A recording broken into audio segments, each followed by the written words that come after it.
Hi there, I'm Alex, and this is a quick tour of the Classifier tool. Let's jump into it. So I want to show you today how you can build a classification model to extract meaningful insights from the data. So let's say we start with a data set from an old census where we capture salaries as well as things like age, education years, marital status, race, etc. And you want to find out which of these characteristics correlate the most with higher salary. Is it the race? Is it the country? Is it the number of years of education you have, etc. So one of the things we do is that we took the salary and we prepared the data for this tool by classifying higher salary versus lower salary. So we actually split the salary or put the salary into just one column called more than 50K, yes or no. And when it's a no, it's a 0. So this means that this person makes less than 50K. And someone else here, for example, makes more than 50K. So the tool works for, expects the column to be 0 or 1, this last column that it's trying to predict. This tool, of course, works for any dataset, and in fact, by default, it loads with the Titanic dataset. And in that dataset, you can look at what characteristics correlate to the folks who survived. Things like age, male versus female, the cost of their ticket, things like that. But anyway, today we'll look at this 50K dataset.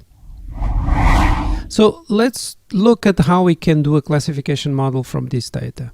So the first thing is you'll start by importing that file using this dialog. And once you have it imported, you'll see here all the columns that are in that dataset show up. For example, in this case, you can add them or remove them. And in this case, I know that we don't need this column here, so I'm going to take that off. Also, note that by default, it actually picks up the last column in that dataset as the label. And the label is something you have to set up. That's the thing that we're trying to predict, which will be either a 0 or a 1 at the end. It's kind of a yes or no thing also. You can think of it that way. Once you have the data imported, you can inspect it in the Import tab. You can look at which of the columns are numbers versus category. It can tell you also things like how many columns and rows you have imported. You can inspect if the data been imported correctly. And here there's a few other things you can do, like some sampling if you have a very big data set, etc. Choosing specific cuts from it, balancing, which often is something that will give you a higher accuracy when you do the model. So that's a thing that you can do there. In the Explorer tab, you can plot the imported data. For example, we are looking at age, and it shows you what is the distribution of the age in your data set, what in data science is called the distribution. So here each bar represents one age. So in our data set, we have 395 counts of people with the age of 17. Okay? And etc. And then you have all the rest of the data set we have here. This is a tab which I often come back to verify the insights pointed out by our model. And I'll show exactly what I mean by that after we build the model and then return to this tab. Okay, so let's go into the model tab. So in the model tab, you'll start, when you just get in here, you'll find that you have two options to choose from. They are by default turned off, but the first one forces all of the data, all of the text data in your original data set to become a 0 or a 1. It is called the one-hot encoding technique in the data science world. One disadvantage is that it will become slower to build that model, but it does have also another advantage, which is you will see that the explainer, which is something that it's coming in a minute, it will have better explanations of how, what things influences that final thing, that the 50K. The second one is about forcing the training data to be aligned with the proportion of zeros and ones in the label that you choose. So technically it's calling stratifying the training data. Once you have those options selected, you can just press here to build the model. Another note about these options is that the goal here is to have a higher F1 score as possible. So the way it works is that the model runs, it builds a model on the background where it's trying to use all of these columns to be able to predict the label you choose. So he's trying to use all these things, age, work class, education, to predict, to see if he guesses correctly every time if a person has more or less than 50K.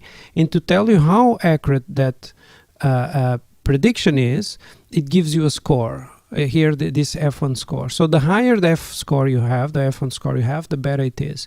So you can even use this, you can essentially try those options above to see which one gives you the highest score, and you can just also go with that, basically, if you don't need to know exactly what they mean.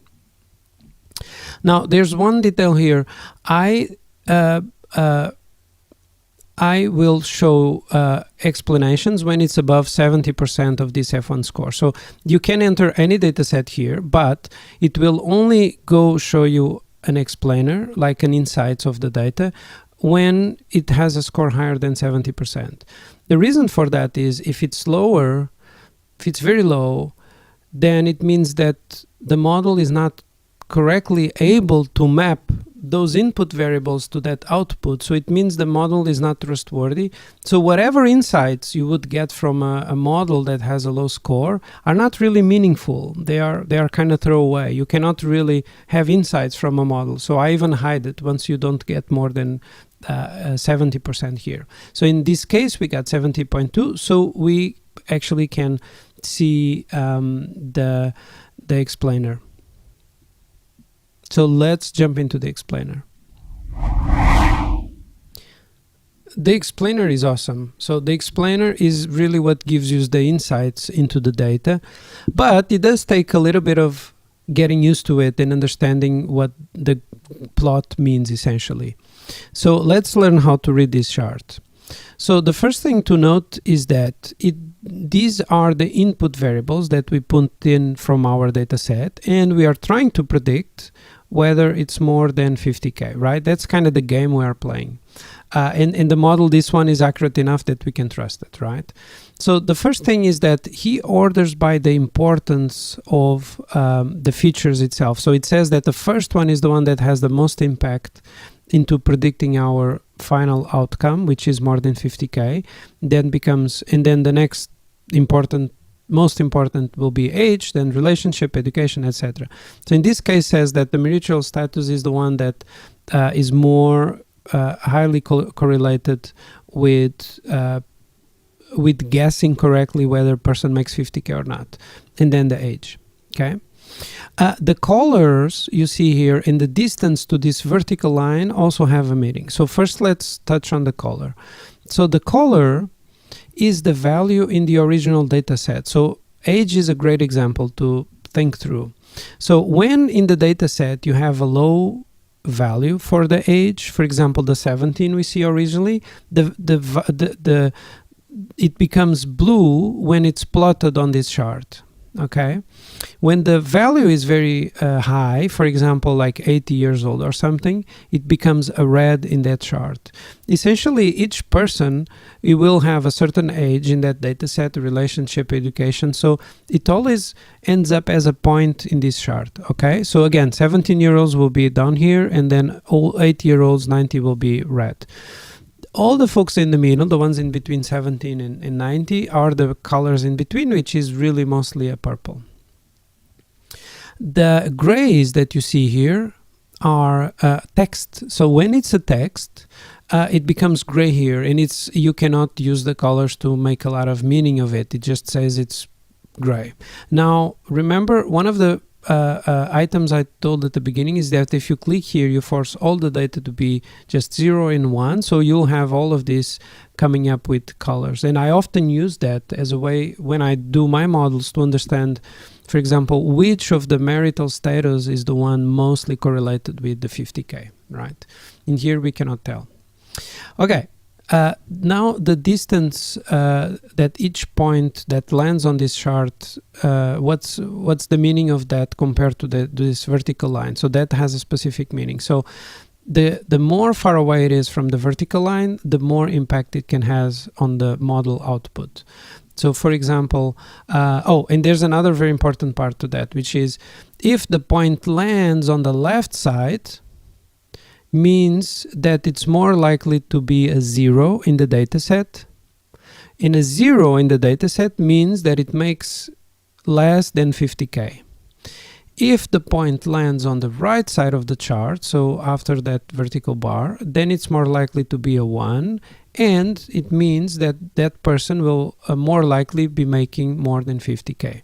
So let's see how all of those things correlate to age, for example. So again, age blue means it's a younger age, and that younger age you land on the left side of the chart. So it says that 17-year-olds land on the left side, which means they make less than 50K.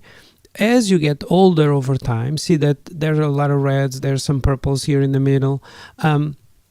But essentially, the older you are, the more likely you'll be making more than 50K. So more likely that you become that 1 in the output value. So given that example for age, let's look at how you can use the Explorer to observe and confirm that from the data that you actually have. Okay, so now I would go back to the Explorer tab. I choose here at the top age. Then I choose to split by more than 50K. In the split by more than 50K, what it does, it gets that bar, original bar of the 17-year-olds, and then it splits it in 2 bars. One is, in the 2 bars is how many of the 17-year-olds have more than 50K and less than 50K. So the more than 50K are the light blue, and the less than 50K are the dark blue. So as you see here in the chart, there's only 1 bar for 17-year-old, and this bar is the dark blue, so it means they make less than 50K. And that makes a lot of sense, right? Like how many 17-year-olds have a salary of 50K? It would be weird to have those.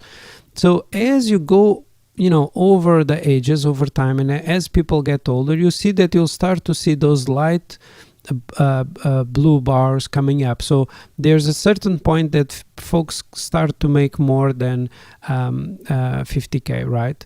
And you see that the bigger bars in a way are around this age. So it's interesting, it's between 37 years old, then goes all the way to 40, and then starts kind of go down. Although it's still a big proportion of the total of people. Like for example, the 57-year-old, there's a big chunk of them who makes more than 50K per year. These are 50K per year.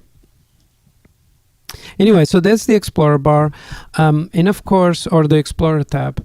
And the interesting thing also to note is that you can use, of course, the Explorer by itself, even if you don't go into the Model tab, to investigate your own data, right? The Explorer tab is a tool by itself that you can use.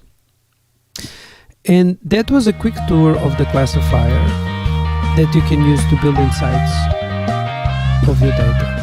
I hope this is useful. Have fun, like and subscribe. Bye-bye.